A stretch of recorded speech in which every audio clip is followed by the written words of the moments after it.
मनसुनमा ईभी गाडी चलाउँदा ध्यान दिनुपर्ने कुराहरू के हुन् त? टिप नम्बर 1, हाम्रो गाडीमा फिट भएको हेडलाइट्स, त्यसैगरी साइड इन्डिकेटर लाइट्स र पछाडिपट्टिको ब्याकलाइट्स, यसको जाँच दिनहुँ रूपमा हेरेर मात्र गाडीको प्रयोग गर्नुहोस्।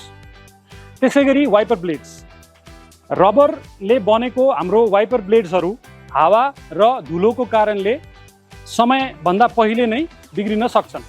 त्यसकारणले नियमित रूपमा त्यसको चेक जाँच पनि जरुरी छ। र अब आयो कुरा लो भोल्टेज ब्याट्रीको। इलेक्ट्रिक गाडीमा हाई भोल्टेज सँगसँगै लो भोल्टेज ब्याट्री पनि हुन्छ। त्यो लो भोल्टेज ब्याट्री यदि मनसुनमा मौसम चिसो भएको खण्डमा छिटो डिस्चार्ज हुन सक्छ। त्यसकारणले कुनै पनि बेला गाडी पार्किङ गर्दाखेरि त्यसको स्विच अथवा लाइट अन छैन भन्ने कुरा यकिन गरेर मात्र गाडी पार्क गर्नुहोस्। टिप नम्बर 2, गाडीमा लागेको टायर र ब्रेकको प्रयोग। जसरी मानव शरीरमा हाम्रो खुट्टाको बचावको लागि हामी जुत्ता लगाउँछौँ, त्यसै गरी नै गाडीमा टायरको र ब्रेकको त्यत्तिकै महत्त्व हुन्छ। र बर्खायाममा गाडी चलाउँदाखेरि हामीले ध्यान दिनुपर्ने कुरा भनेको टायरको ट्रेडको गहिराई कम भएको खण्डमा गाडी चिप्लिने सम्भावना बढ्ने भएको हुनाले बर्खायाममा गाडी चलाउँदाखेरि टायरको ट्रेडको गहिराई नापेर या जाँच गराएर चलाउनु उपयुक्त हुन्छ। टायरको प्रेसर जुन ड्राइभर साइडको प्यानलमा लेखिएको हुन्छ, त्यसरी नै टायरमा एयर प्रेसर राखेर गाडी चलाउनुहोस्। र तपाईँको गाडीमा टिपिएमएस अथवा आइटिपिएमएस को सङ्केतहरू बुझेर अनि रिसेट गर्ने तरिका पनि सिकिराख्नुहोस्। त्यसै गरी हाम्रो गाडीमा लागेको ब्रेकिङ सिस्टममा पर्ने जस्तै ब्रेक अयल, अगाडिको ब्रेक प्याड्स, ब्रेक सू, यी कुराहरूको सम्पूर्ण जाँच गरेर मात्रै मनसुनमा गाडी चलाउँ। हामी पानी जमेको बाटोबाट पास गर्छौँ भने त्यति बेलामा ब्रेकको डिस्कमा पानी पर्न सक्ने हुनसक्छ। सो खण्डमा चाहिँ निस्किसकेपछि पानीबाट ब्रेक पेडललाई दबाएर छोड्नुभयो पटक पटक भने त्यसले ब्रेक डिस्कलाई सुकाउने काम पनि गर्छ। टिप नम्बर 3, इको मोड र रिजेनको प्रयोग।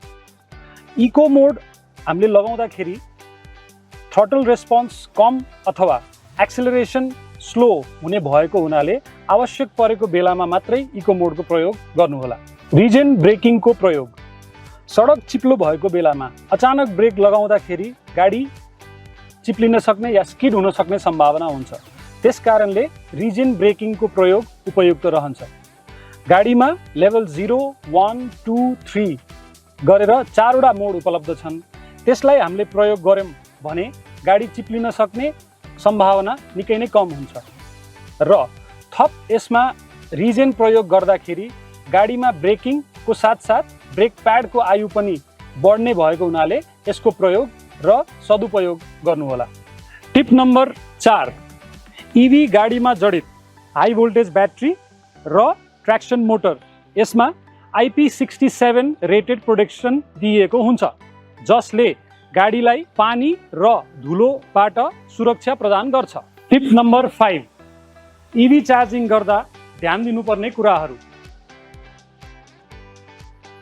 चार्ज गर्नु अगाडि चार्जिङ केबल, गाडीमा भएको CCS2 को सकेट र चार्जिङको प्लग, यो तीनवटै कुरामा कुनै पानी जमेको छ कि छैन र सुक्खा छ भन्ने कुरा यकिन गरेर मात्र गाडी चार्ज सुचारू गर्नुहोस्। र सार्वजनिक चार्जर प्रयोग गर्दाखेरि जहाँ चार्जिङको कनेक्टर अथवा प्लग छ त्यो बिग्रिएको, भत्किएको या जलेको छ कि छैन त्यो सुनिश्चित गरेर मात्र आफ्नो गाडी चार्ज गर्नुहोस्। टिप नम्बर 6, गाडीभित्र पानी पस्यो भने के गर्ने? यदि बर्खायामको बेला गाडीभित्र पानी पस्यो भने त्यो पानीलाई निकाल्नको लागि गाडीको 4वटा ढोका खोलिदिनुहोस्। गाडीको 4वटा ढोका खोलेर पानी निस्किसकेपछि हाम्रो नजिकैको टाटाको सर्भिस सेन्टर अथवा टोल फ्री नम्बरमा सम्पर्क गर्नुहोस्। Tata.tv